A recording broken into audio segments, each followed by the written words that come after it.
Hey guys, it's me, Pamela from MemphisFoodTreader.blogspot.com, and today we have an episode of Pamela If You're Not.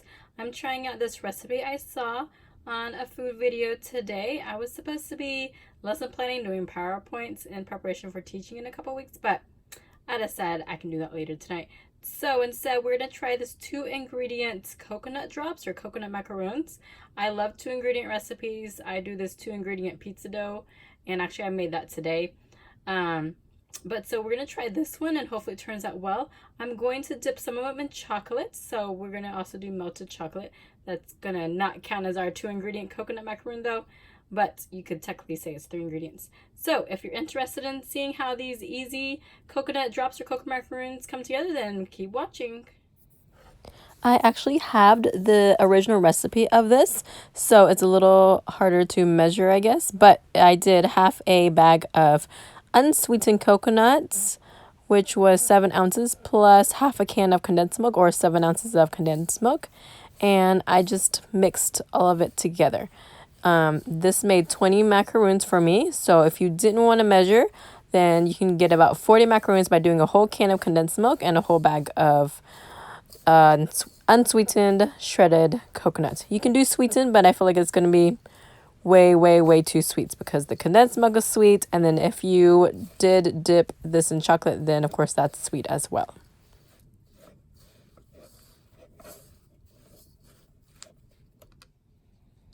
This recipe came together rather quickly, so I forgot to preheat my oven, but preheat your oven at the start of this to 350 degrees Fahrenheit. Make sure you have parchment paper since the mixture is sticky. And you're going to make little piles of this coconut mixture and space them about an inch apart. And you're going to bake them 14 to 15 minutes until golden brown.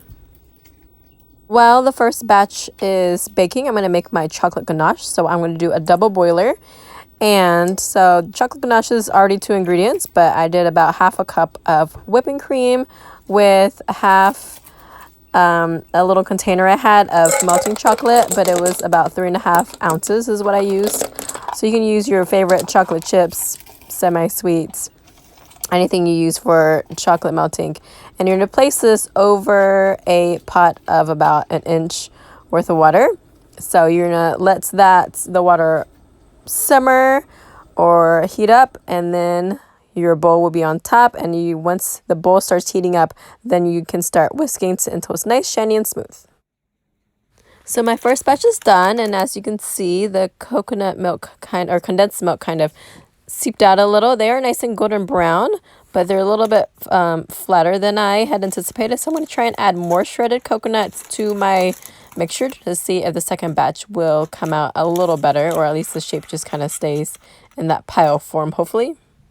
Once my first batch of coconut macaroons have cooled, I'm going to dip them into the chocolate ganache that I had already prepared.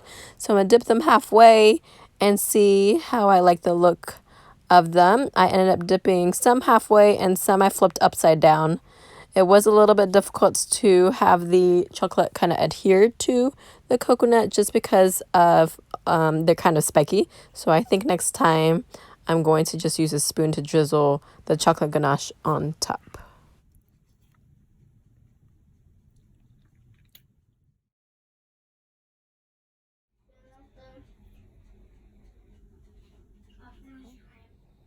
So here's the final product. This is what's left from after taste testing. So you can see they're nice golden brown. Of course, they're a little bit sticky from the condensed milk. So these spread out a little bit more than what you would typically see at like when you buy them from the store. Even though I added a little bit more coconuts, flakes in the second batch. So, but actually what happened with the ones that seeped out, the condensed milk that seeped out, it actually started becoming kind of like dulce de leche. So that's pretty much what dulce de leche is just very cooked down condensed milk. So these are still delicious. I, of course, already taste tested them. And the chocolate ones, well, I don't have that many to show you because my little one came home and he kind of just couldn't stop eating them. So this is what's left. There's 4 of them. Clearly, I need a little bit of practice with dipping. So I'm not sure if I should have just used a spoon to kind of drizzle it on top. But they're nice and shiny because, of course, it's ganache. It's the whipped cream with chocolate wafers. So that's what those look like. So if you enjoyed this video, definitely give this recipe a try. Super easy. I just did mine in batches because I was using my toaster oven, but you could definitely knock them all out. Probably in one bake if you use a regular sized oven. And I have the recipe of where I got this from. And so with half a package of shredded coconuts and half a can of condensed milk, it came out, how many did I make? 1, 2, 3, 4. Probably I made about 20 of these, I believe. So you can definitely do away with just half of the recipe, which I will link the original one in the description box. So definitely click the down arrow. If you like this video, give it a thumbs up. If you haven't subscribed, please subscribe. To those of you guys who have, thank you very much. And have a good day. I'll see you guys later, y'all. Bye. Stay safe.